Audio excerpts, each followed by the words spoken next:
नमस्कार दोस्तों, मेरा नाम है शुभम। अभी तक तो आप लोग जान ही गए होंगे। आज के वीडियो में हम देखेंगे विद्याग्राम के एप्लीकेशन पे इस संडे या संडे को जो मॉक लाइव था उसका सॉल्यूशन। ठीक है, टोटल ये हमारा तीसरा मॉक है। इससे पहले दो ऑलरेडी मॉक हो चुके हैं, ऑल इंडिया लाइव मॉक, ठीक है ना। तो उसका भी सॉल्यूशन मैंने करा दिया, उसका एक प्रॉपर प्लेलिस्ट बना हुआ है। अगर आप उन दोनों वीडियोस को देखना चाहते हैं तो आप प्लेलिस्ट में जाकर के एयर पब्लिकेशन के प्लेलिस्ट में जाइएगा तो आपको इजीली वो वीडियोस मिल जाएंगी। ठीक है, अगर हम आज के मॉक की बात करें तो ये जो मॉक था वो काफ़ी ज़्यादा एग्जाम ओरिएंटेड था। 20 क्वेश्चन इजीली, मतलब आपसे 20 या 19 क्वेश्चन आपसे इजीली डुएबल थे। 5 क्वेश्चन ऐसे हैं जो काफ़ी अच्छे हैं और काफ़ी कॉन्सेप्चुअल हैं। हमने कैलकुलेटिव क्वेश्चन भी रखा है ताकि आप लोगों का कैलकुलेशन पे भी वर्क होते रहे, क्योंकि आप लोगों को पता ही है कि जब से एडिक्विटी आया है वो कैलकुलेटिव क्वेश्चन पे ज़्यादा फोकस कर रहा है। तो इसी चीज़ को मद्देनज़र रखते हुए हमने इस मॉक को रेडी किया है कि यहाँ से आपका कॉन्सेप्ट तो क्लियर होगा ही, साथ ही में कैलकुलेशन का भी प्रैक्टिस होगा। तो ये मॉक लगाना आपका मतलब बनता है अगर आप सीरियस एस्पायरेंट हैं तो चलिए आज हम स्टार्ट करते हैं मॉक नंबर 3 के मैथ्स वाले सेक्शन का सॉल्यूशन। अलग अलग कौशल वाले दो टाइपिस्ट ए और बी एक साथ काम करते हैं तो एक काम को 18 मिनट में कर सकते हैं। ठीक है, यदि पहला टाइपिस्ट अकेले 9 मिनट के लिए टाइप करता है और फिर दूसरा टाइपिस्ट अकेले 18 मिनट के लिए टाइप करता है तो उनके पास पूरे काम का 1/3 भाग रह जाता है। तो हमसे पूछा जा रहा है कि तेज टाइपिस्ट को अकेले काम करते हुए टाइपिंग का काम पूरा करने में कितने मिनट लगेंगे। अब आप थोड़ा सा दिमाग लगाना मेरे दोस्त। अगर दोनों अलग अलग 18-18 मिनट के लिए काम कर रहे हैं तो काम पूरी तरीके से खत्म हो जा रहा है। ये दूसरा जो टाइपिस्ट है वो ये अपना 18 मिनट काम कर दिया है। ठीक है, काम बच रहा है 1/3, काम का 1/3 भाग बच रहा है। क्यों? क्योंकि पहला वाला टाइपिस्ट सिर्फ 9 ही मिनट काम कर रहा है। तो ये जो 1/3 बच रहा है ना, ये इसके 9 मिनट का काम बच रहा है। अगर ये 9 मिनट कर लेता तो 1/3 काम भी खत्म हो जाता। यानी मेरे दोस्त कि अगर 3 में से एक काम 9 मिनट में कर रहा है तो टोटल काम कितने दिन में करेगा? ये 1 का 9 गुना है तो 3 का 9 गुना 27। ऑप्शन सी आपका सही उत्तर होगा। एक वृत्ताकार पार्क जिसकी त्रिज्या 24 मीटर है, जिसमें 8 बिजली के खंभे लगे हैं जिनके आधार वृत्ताकार हैं तथा त्रिज्या 2 मीटर है। पार्क में बिजली के खंभों के आधार द्वारा घेरे गए क्षेत्रफल को छोड़कर शेष भाग पर घास लगाई गई है। तो शेष भाग का क्षेत्रफल हमसे पूछ रहा है। अगर हम टोटल देखें, टोटल पार्क का एरिया देखें तो पाई आर स्क्वायर, यानी कि 24 का स्क्वायर करेंगे तो 576 पाई। अब इसमें से हमें घटाना है 8 पार्क का एरिया और हर एक पार्क का जो रेडियस है वो 2 मीटर है। तो अगर हम 8 पाई आर स्क्वायर करेंगे तो यहाँ पे 4 होगा, 2 का स्क्वायर, यानी कि ये हो गया 32 पाई। और मेरे दोस्त अगर हम 576 में से 32 घटा दें तो ये आएगा कितना? 544 पाई। और 544 पाई ऑप्शन सी आप लोगों को दिख नहीं रहा होगा, 544 पाई ऑप्शन सी है। अगर इन दोनों ऑप्शन की बात मैं करूं तो ये दोनों ऑप्शन ऐसे ही कट जाएंगे, क्योंकि एक 644 और एक 844 है। अरे भैया, जब पूरे पार्क का एरिया ही 576 होगा तो रिमेनिंग पार्क का एरिया तो 576 से कम होगा ना। ये तो कॉमन सेंस वाली बात है। चलिए नेक्स्ट क्वेश्चन पे चलते हैं हम। ये क्वेश्चन है, रमेश और मनदीप 400 मीटर की दौड़ में भाग लेते हैं। यदि रमेश तब दौड़ना शुरू करता है जब मनदीप 50 मीटर की दूरी तय कर लेता है तो रमेश मनदीप से 20 सेकंड पहले दौड़ पूरी कर लेता है। 50 मीटर का उनको वो देता है, गैप देता है, उसके बाद भी इनको 20 सेकंड से हरा दे रहा है। मनदीप भैया कछुए की चाल से दौड़ रहे हैं, ठीक है।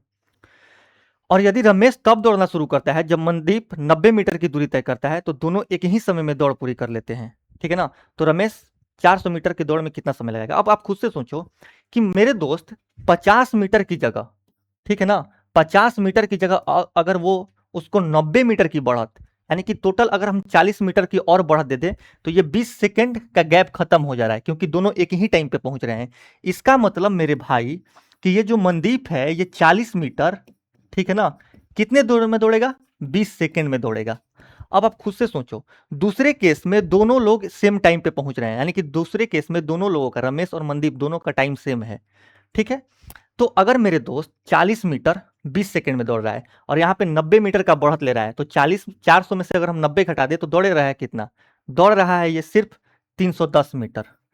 तो मेरे दोस्त 40 का वैल्यू अगर 20 है तो 310 का वैल्यू कितना होगा? 310 का आधा यानी कि 155, यानी कि 155 मीटर 155 मिनट या सेकंड जो भी हो, 155 जो सेकंड है ना, ये दूसरे केस में रमेश भी 155 ही सेकंड लेगा और मनदीप भी 155 ही सेकंड लेगा। क्यों? क्योंकि दूसरे केस में दोनों का टाइम बराबर है। तो ऑप्शन डी हमारा सही उत्तर होगा। एक खोखलाकार बेलन के आधार वाला एक बर्तन किसी गोलाकार कटोरे पर रखा गया है। अर्धगोले का व्यास अगर 6 सेंटीमीटर है तो बर्तन की कुल ऊंचाई अगर 21 सेंटीमीटर है, बर्तन की कुल ऊंचाई अगर 21 सेंटीमीटर है तो हमसे बर्तन की कैपेसिटी पूछी जाती है। देखो, अगर हम यहां से देखेंगे तो पहले तो हम अर्धगोले का हम आयतन निकाल ले रहे हैं, ठीक है ना। अर्धगोले का मेरे दोस्त आयतन कितना होगा, 2/3 पाई और आर क्यू अगर हम देखें तो व्यास अगर 6 है तो आर कितना होगा, 3, 3 का क्यू करेंगे तो 27 प्लस में पाई आर स्क्वायर एच, आर तो दोनों का सेम ही है तो आर स्क्वायर करेंगे तो 9 होगा और एच करेंगे मेरे दोस्त तो टोटल अगर ऊंचाई 21 है, ठीक है ना, टोटल ऊपर से लेकर के नीचे तक, तो बेलन का ऊंचाई कितना होगा, 21 में से हम अर्धगोले का व्यास घटा देंगे यानी कि 6 घटा देंगे तो ये होगा 15।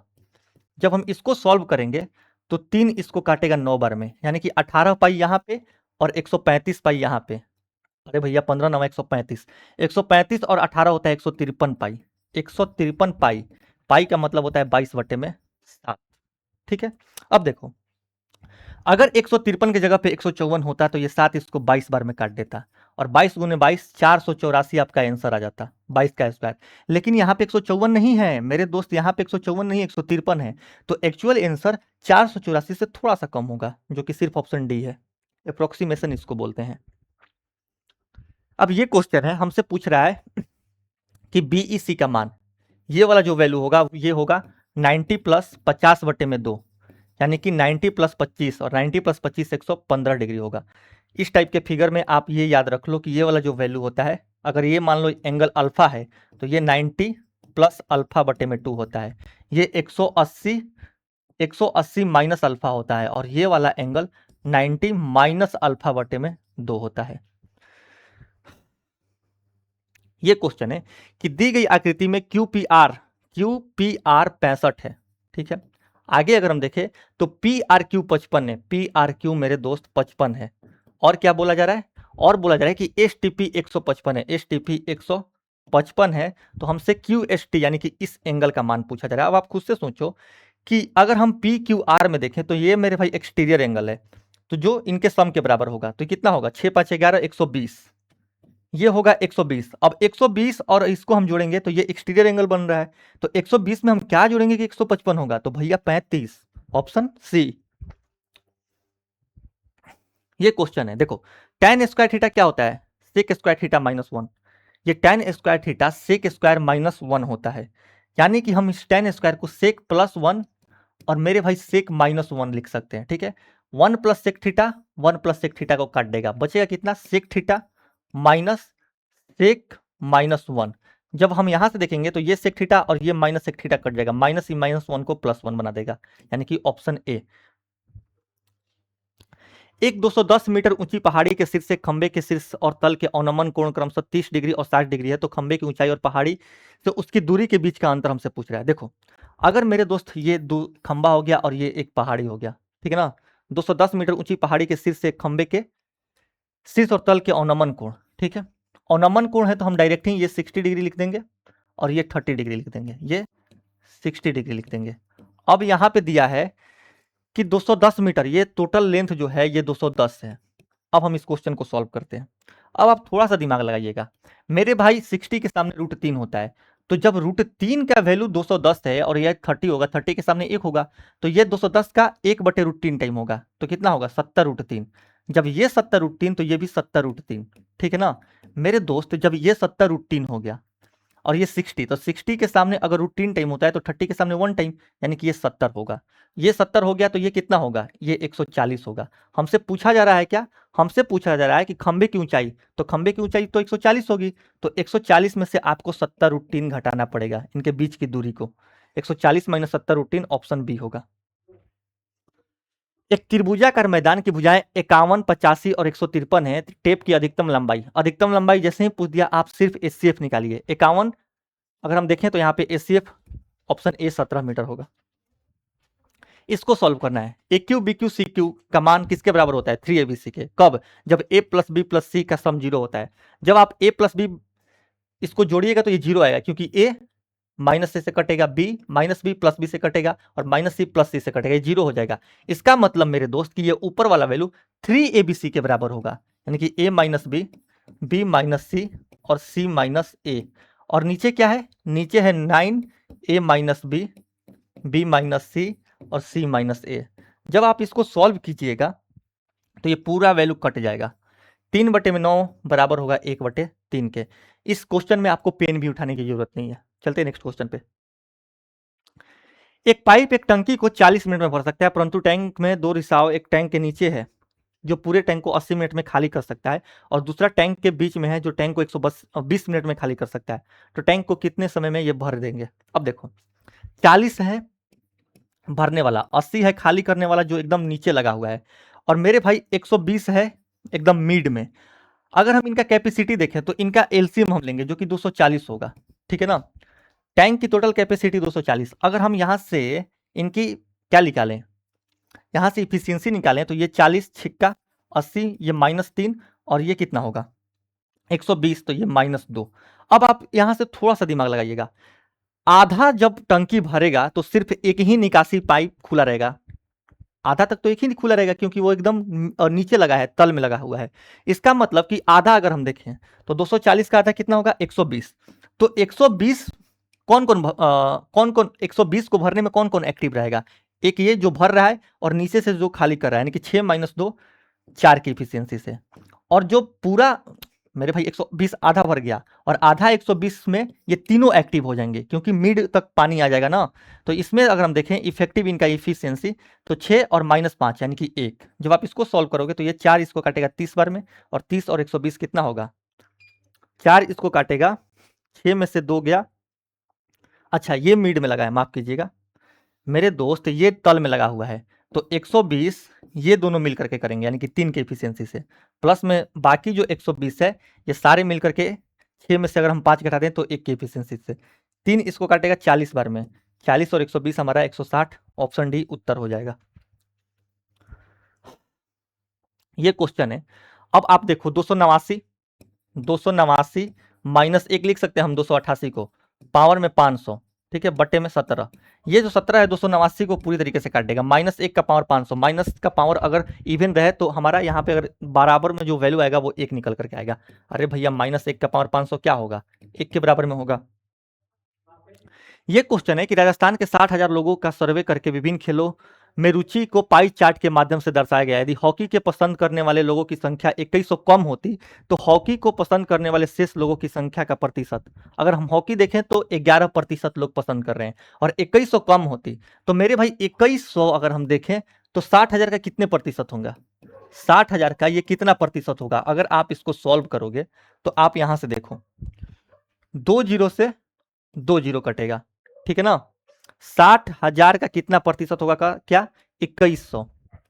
मेरे दोस्त अगर हम देखें तो 2 जीरो से 2 जीरो कटेगा, और ये 2 जीरो से ये 2 जीरो कटेगा, 6 से ये 21 कटेगा 3.5 बार में, यानी कि 11 में से अगर हम 3.5% घटा दें तो कितना आएगा 7.5%, यानी कि ऑप्शन डी। ये क्वेश्चन तो बोर्ड मास का है, अब इसको मैं क्या ही एक्सप्लेन करूं, इसको तो आपको सॉल्व ही करना पड़ेगा, ये आप खुद से सॉल्व कर लेना। नेक्स्ट क्वेश्चन पे चलते हैं।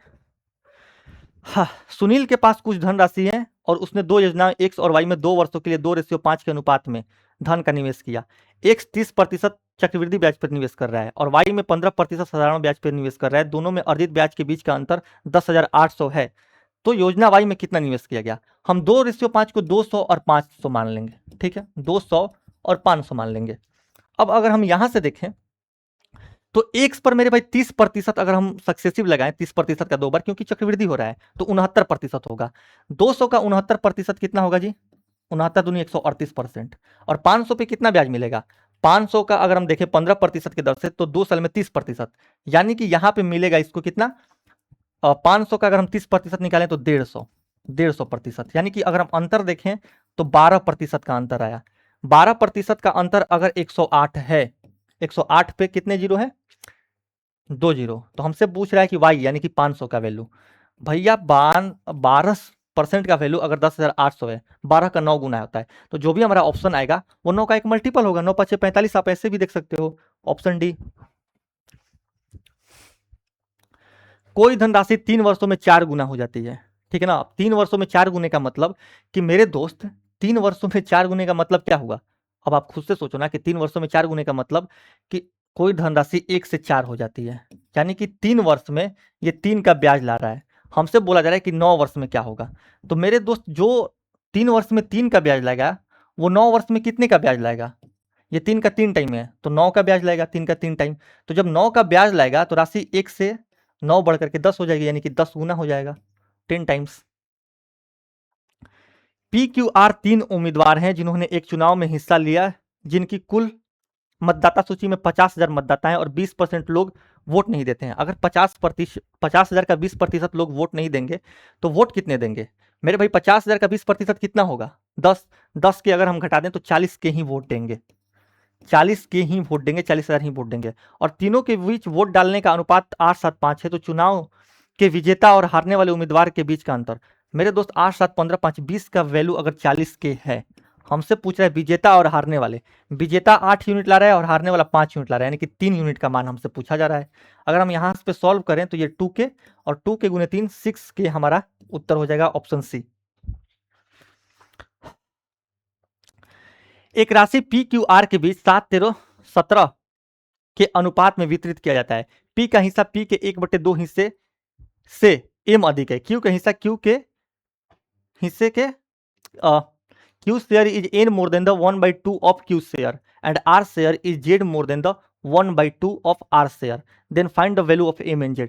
मेरे दोस्त आपको नहीं लगता कि जब आप M ratio N ratio Z निकालिएगा तो वो P Q और R का ही कुछ पार्ट होगा, और P Q और R का ही जब कुछ पार्ट होगा और P Q R 7-13-17 के अनुपात में है, तो मेरे दोस्त M N Z में भी 7-13-17 आएगा, यानी कि आंसर वो ऑप्शन होगा जिसमें 7-13-17 हो। और 7-13 अगर हम 17 देखें तो इसमें नहीं है, इसमें देखो 7 और 34 यहां से कैसे आ जाएगा? 34 मेरे भाई, 17 तो लास्ट वाले में होना चाहिए ना, इसमें नहीं है। 7-13-17 देखो, 28 में 7 है, 39 में 13 है और 34 में 17 है, तो ऑप्शन डी हमारा उत्तर हो जाएगा। अब देखो पी क्यू आर एस की औसत ऊंचाई 41 इंच है। पी क्यू आर एस की औसत ऊंचाई हमसे बोला जा रहा है कि 41 इंच है। एक नया व्यक्ति टी भी समूह में शामिल हो गया तो समूह की औसत ऊंचाई 1 इंच बढ़ गई, यानी कि P Q R S T की अगर हम औसत ऊंचाई देखें तो ये 42 हो गया, क्योंकि 1 बढ़ जा रहा है। अब आप यहां से थोड़ा सा ध्यान से देखिए, अगर टी भी 41 लेकर के आता तो सबका जो औसत ऊंचाई होता वो 41 ही होता, लेकिन मेरे भाई टी के आने से 1-1 बढ़ जा रहा है, तो टी अपना 42 तो लेकर के आएगा ही, और इन सबका 1-1 बढ़ा रहा है तो सबका 1-1 लेकर के आएगा, यानी कि 1 2 3 4 एक्स्ट्रा लेकर के आएगा। यानी कि हम बोल सकते हैं कि टी जो है 42 + 4 46 लेकर के आ रहा है। टी 46 लेकर के आ रहा है, बढ़िया। फिर से एक नया व्यक्ति यू पी की जगह पे आ जाता है तो 5 व्यक्तियों का नया औसत 43 हो जाता है। अब देखो यू अगर हम पी की जगह पे ला दें, यू को अगर हम पी की जगह पे ला दें तो you Q R S T का जो औसत ऊंचाई है वो कितना हो जा रहा है? 43 हो जा रहा है।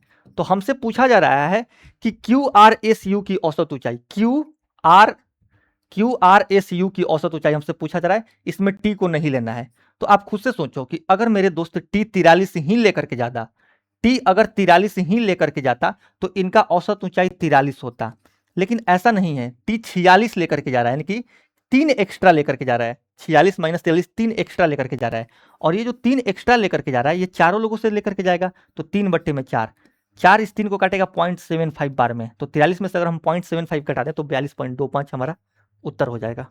बहुत तगड़ा मोक है ये। एक नाव P से Q तक धारा के विपरीत दिशा में यात्रा करती है और वहीं वह उसी मार्ग से वापस बिंदु P पर लौटती है। यदि P से Q तक, ठीक है ना, P से Q तक क्या है? धारा के विपरीत है मेरे भाई, धारा के विपरीत है। P से Q तक धारा के विपरीत है, यानी कि अप स्ट्रीम है और डाउन स्ट्रीम है। हमसे बोला जा रहा है कि P से Q तक धारा यात्रा का समय Q से P तक यात्रा के समय से दोगुना है, यानी कि अगर हम टाइम देखें तो ये 2:1 है टाइम इनका। तो जो स्पीड होगा वो क्या होगा? 1:2 होगा। स्पीड मेरे भाई, अरे भैया टाइम अगर हम देखें तो टाइम कितना है? अप स्ट्रीम में टाइम 2 लग रहा है, तो डाउन स्ट्रीम में टाइम 1 लग रहा है, ठीक है ना। तो स्थिर पानी में नाव की चाल और धारा की चाल का अनुपात, तो जब ये टाइम हो गया तो स्पीड कितना होगा? 1:2। हमसे पूछा जा रहा है क्या? कि नाव की चाल और धारा की चाल, यानी कि एक बार आप जोड़ दो और एक बार इसमें से घटा दो, 3:1 आपका सही उत्तर हो जाएगा, ऑप्शन डी। भैया अप स्ट्रीम और डाउन स्ट्रीम को जोड़ करके 2 से भाग दोगे, तो जब दोनों में 2 से भाग दोगे तो दोनों ओर से हटा दो, यानी कि 2 1 3 और 2 में से गया 1। 3 वर्ष पहले पिता की आयु 3 वर्ष बाद माता की आयु के बराबर है। ठीक है ना। अब आप यहां से क्या सोचे कि 3 वर्ष पहले पिता की आयु 3 वर्ष बाद माता की आयु के बराबर है, यानी कि माता और पिता के आयु में अंतर 6 साल है। माता और पिता, फादर माइनस मदर 6 साल है। इस लाइन से हमें यही पता चलता है। और 2 वर्ष बाद पिता की आयु और 4 वर्ष बाद पुत्र की आयु का अनुपात 10:3 है। 3 वर्ष बाद माता की आयु और 2 वर्ष के बाद पुत्र की आयु का अनुपात क्या होगा। हमसे पूछा जा रहा है कि 3 वर्ष बाद माता की आयु और 2 वर्ष के बाद पुत्र की आयु का अनुपात क्या होगा, यदि वर्तमान में माता की आयु पुत्र की आयु की 4 गुनी है। माता की आयु पुत्र की आयु की मेरे भाई 4 गुनी है, यानी कि ये अगर 1 है तो ये 4 है, अगर हम x मान लें तो ये 100 होगा। ठीक है। अब आप खुद से सोचो कि जो फादर है मेरे भाई, जो फादर है वो मदर से 6 साल बड़ा है, यानी कि 4x + 6 होगा, 4x + 6 होगा। और यहां पे बोला जा रहा है कि 3 वर्ष बाद माता की आयु, अगर हम 3 वर्ष बाद, ठीक है, 4 गुनी है। अब हम इसको कैसे सॉल्व करें, 3 वर्ष पहले, 2 वर्ष बाद पिता की आयु, 4 वर्ष बाद पुत्र की आयु का अनुपात। अब अगर हम यहां से देखें तो 2 वर्ष बाद पिता की आयु कितनी है, 4x + 6, 2 साल बढ़ाएंगे तो 4x + 8 होगा। ठीक है, 4x + 8 ये पिता की आयु होगी। और 4 वर्ष बाद पुत्र की आयु, यानी कि x + 4। इन दोनों का रेशियो किसके बराबर में है, इन दोनों का रेशियो मेरे भाई बराबर में है 10/3 के। जब हम इसको सॉल्व करेंगे तो ये 12x और 10x 2x। ठीक है। और 24 और 40 16, यानी कि x का मान निकल करके आ गया 8। मेरे दोस्त जब x का मान 8 निकल करके आ गया तो मदर कितने साल की होंगी, 32 साल की, 8 चौके, और ये 8 साल। सन हमसे पूछा जा रहा है कि 4 वर्ष बाद पुत्र की आयु, 3 वर्ष बाद माता की आयु, 3 वर्ष बाद माता की आयु 35, और 2 वर्ष बाद पुत्र की आयु, यानी कि 8 2 10। 35 और 10 का जब आप रेशियो निकालोगे तो 5 से काटोगे 7:2, ऑप्शन सी 7:2, ऑप्शन सी हमारा सही उत्तर होगा। ये दोनों ऑप्शन तो ऐसे ही नहीं होते, क्योंकि माता का एज तो हमेशा पुत्र के एज से बड़ा होगा, और इन दोनों ऑप्शन में माता का एज ही पुत्र के एज से कम है।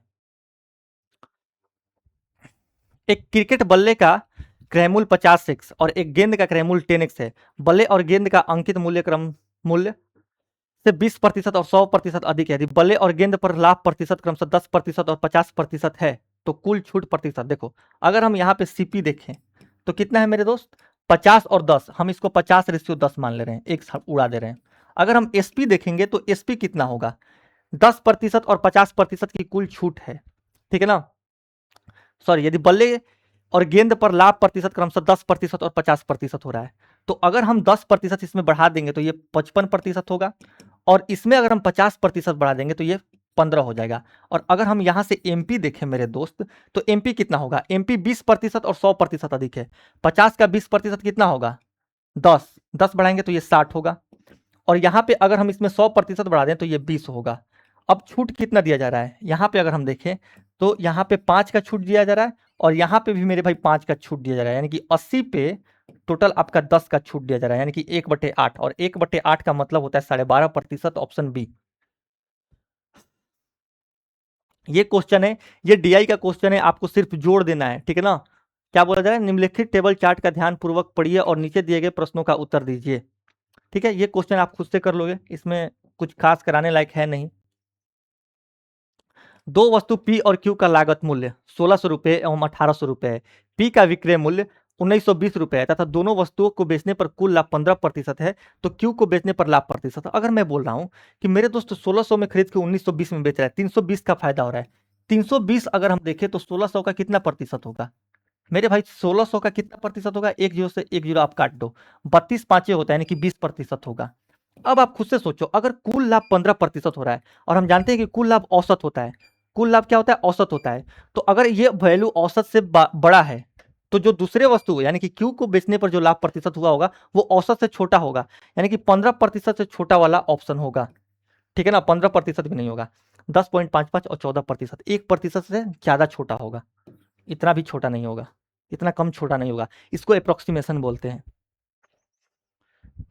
तो ये रहा हमारे मुक का सोल्यूशन। अगर वीडियो अच्छा लगे तो प्लीज़ इसको लाइक कीजिए, कमेंट में बताइए कि हम और आपके लिए बेहतर क्या कर सकते हैं। ये हमारा टेलीग्राम आईडी है, इस पे हम क्लास नोट्स डाल देंगे। मिलते हैं नेक्स्ट वीडियो में, तब तक के लिए थैंक यू।